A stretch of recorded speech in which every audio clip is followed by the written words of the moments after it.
কালকে যদি মরণ হয় কি নিয়ে কবরে যাইবা একটু চিন্তা করে দেখো। কবরে তুমি কি নিয়ে রওনা করলা? জীবনটা যদি সংসার করে কাটাও, মরণ কিন্তু সংসারী অবস্থায় মরণ হবে। আর জীবনটা যদি আল্লাহ আল্লাহ বলে কাটাও, মরণ তোমার আল্লাহ আল্লাহ বলা অবস্থায় হবে। জীবন যদি নামাজ পড়া কাটাও, তোমার মরণ কিন্তু নামাজের মধ্যেই হবে। জীবন যদি রাজনীতি, জীবন যদি টাকা সুদ আর ঘুষ হারাম আর হারাম করে কাটাও, মরণ কিন্তু তোমার ওই অবস্থায় হবে।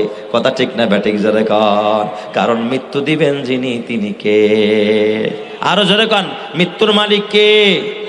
মরতে হবে, আল্লাহ তাআলার ওয়াদা, কুল্লু নাফসিন যায়িকাতুল মাউত। তোমার বাবা বাঁচতে পারে নাই, মা পারে নাই, কোন নবী পারে নাই, ওলি পারে নাই, কোন বুজুর্গ পারে নাই, কারুন পারে নাই, ফেরাউন পারে নাই, হামান পারে নাই, সাদ্দাত পারে নাই। তুমিও বাঁচতে পারবা না, তোমাকে কবরে যাওয়া লাগবে। কথা ঠিক না ব্যাঠিক জোরে কন। এই জন্য আমার বাবা, মরার জন্য প্রস্তুত হওয়ার দরকার আছে না নাই? এমন মরণ মাওলা তুমি কাউকে দিও না। সকল গুনাহ থেকে তোমার কাছে চাইতেছি পানা।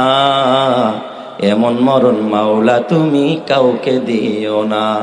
গুনাহ হতে তোমার কাছে চাইতেছি পানা। এমন মরণ মাওলা তুমি কাউকে দিও না। যে মরণ হওয়ার আগে ছাড়তে হবে ঘর, মরণের শুনলে কথা আপনরা হয় পর। যে মরণ হওয়ার আগে ছাড়তে হবে ঘর, মরণের শুনলে কথা আপনরা হয় পর।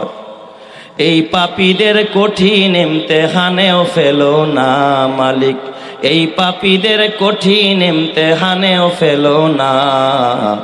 এমন মরণ মাওলা তুমি কাউকে দিও না।